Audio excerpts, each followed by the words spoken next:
Tout d'abord, l'aveugle-né rendit témoignage de ce que le Seigneur avait fait pour lui en lui accordant la vue. Ensuite, il discerna qu'il était aussi prophète, mais ce n'est que lorsqu'il le vit et entendit sa voix qu'il tomba à ses pieds et adora.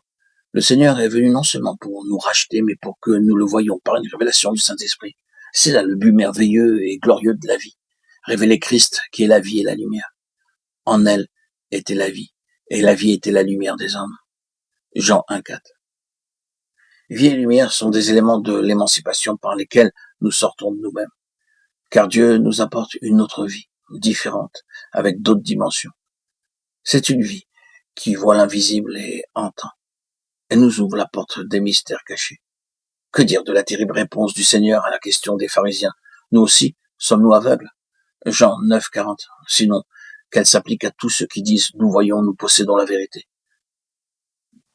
Cependant, elle doit être une partie de nous-mêmes, intégrée dans notre constitution intérieure afin d'en posséder les réalités. Elle dont être notre propre histoire avant que nous puissions être les canaux pour la transmettre. La prédication de la parole sans l'expérience laissait les croyants dans la sécheresse, la pauvreté, dans un état de banqueroute spirituelle.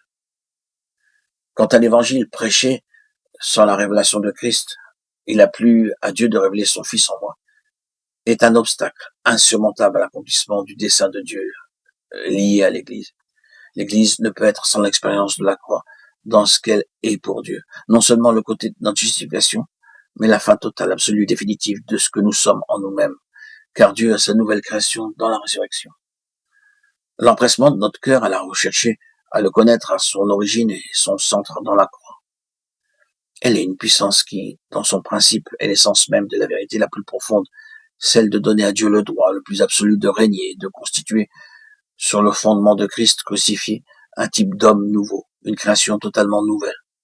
Alors que son œuvre s'accomplit en nous par les voies de Dieu, elle continue de produire ce détachement intérieur en nous-mêmes et une faiblesse croissante pour une plus grande dépendance au Seigneur. Le secret de la vision spirituelle demeure la souveraineté et la seigneurie de Christ établie par l'Esprit en nous, par la croix. C'était aussi afin de réunir en un seul corps les enfants de Dieu, dispersés. Jean 11,52. 6 jours avant la Pâque, Jésus arriva à Béthanie, où était Lazare qu'il avait ressuscité des morts. Là, on lui fit un souper, Marthe servait, la maison fut remplie de l'odeur du parfum. Jean 12,1-3. En vérité, il porte beaucoup de fruits. Jean 12,24.